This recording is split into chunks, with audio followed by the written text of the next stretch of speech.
Hindi ka tamad. Hindi ka pabigat. Pero bakit parang ganun ang tingin sa'yo kapag wala kang trabaho? Over 2.2 million Filipinos are unemployed as of 2025. Many of them are educated, skilled, and full of dreams. Si Lynn, hindi niya tunay na pangalan. Nagtapos ng Bachelor of Science Computer Engineering. Pangarap niyang makapasok sa opisina, makapagsimula ng negosyo para makatulong sa pamilya. Pero 2 taon na at wala pa ring permanenteng trabaho. Saan ka nag-try mag-apply o kaya kailan ka nag-apply at gano'ng kahirap yung paghahanap ng trabaho bilang isa ka sa nagtapos ng kolegyo?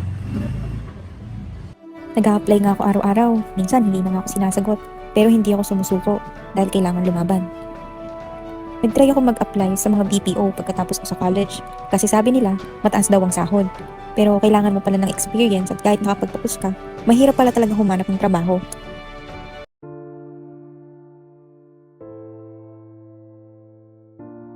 Marami ang gustong magtrabaho, pero maraming hadlang. Walang experience o kaya naman overqualified at kulang sa koneksyon. Yung iba, hindi afford ang pamasahe papuntang lungsod para lang sa interview.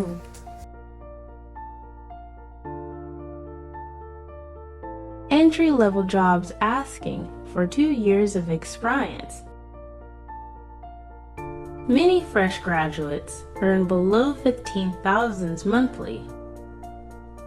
Underemployment is at 12.8% in 2025. Kahit may trabaho, minsan hindi din sapat. Kaya yung iba, 2 o 3 racket ginagawa para tumapat sa araw-araw. Hindi lang sa opisina may dignidad ang trabaho. Ang Pilipino, kayod kung kayod. Kahit mahirap, kahit maliit. Basta ito ay galing sa marangal na trabaho.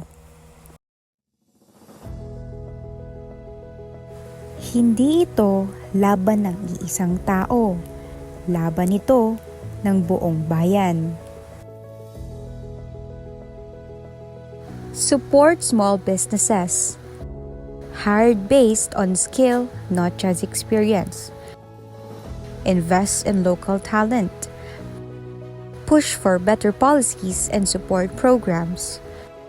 Don't judge, understand. Sa likod ng bawat Pilipinong walang trabaho, may Pilipinong hindi sumusuko. Baka siya na ang susunod na guro, negosyante o lider ng bayan. Bigyan lang ng pagkakataon.